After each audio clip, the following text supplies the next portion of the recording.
국민의힘은 대장동 사건 핵심 인물 김만배 씨의 허위 인터뷰 의혹과 관련해 선거 조작 범죄의 배후를 밝히겠다며 공세 수위를 높이고 있습니다.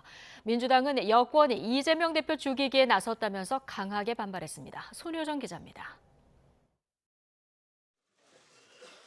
뉴스타파가 공개한 김만배 씨 인터뷰 전문을 확인한 국민의힘은 이번 사건을 계획적이고 치밀한 선거 조작으로 규정했습니다.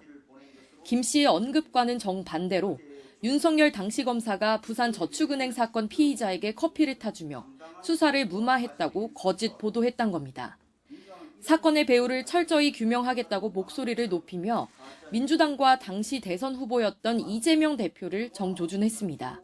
누가 대선 공작을 기획했는지, 누가 실행에 옮기고 누가 유포 확산시켰는지 그 전모를 낱낱이 밝혀내야 합니다. 그리고 가담한 범죄자들은 누가 됐든 단죄해야 합니다. 국회에 출석한 한동훈 법무부 장관과 이동관 방송통신위원장도 각각 철저한 수사와 가짜뉴스 근절을 강조하며 힘을 보탰습니다.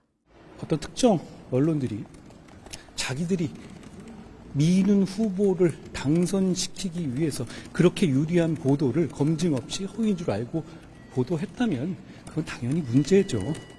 언론 조작으로 이익을 얻으려는 정치 세력이 있었고 실행하는 이런 단계적 메커니즘이 입증이 된다면 저는 모두 다 처벌을 받아야 한다.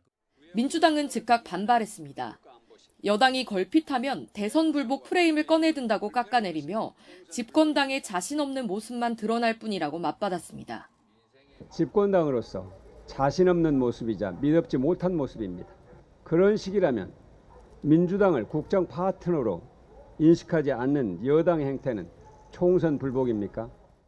특히 불법 대북 송금 의혹 관련 이재명 대표의 검찰 조사를 앞두고 집요한 이재명 죽이기에 나섰다며 비판 수위를 끌어올렸습니다. 검찰의 이재명 죽이기가 찰거머리처럼 집요합니다. 이건 수사가 아니라 탄압이고 사냥입니다. 이재명 대표도 김만배 씨 인터뷰 관련 보도에 대해 반역죄라고 한 김기현 대표 발언을 두고 전체주의적 사고와 맞닿아 있다고 직격했습니다. 지금의 여당 대통령 후보를 비판한 언론이 국가 반역이라면 결국은 국가는 무엇입니까? 윤석열 후보가 곧 국가다. 이런 사고가 배어 있다고 생각합니다. 검찰이 특별팀까지 꾸려 수사의 속도를 내는 만큼 여야의 대치 전선도 더욱 가팔라질 것으로 보입니다. YTN 손효정입니다.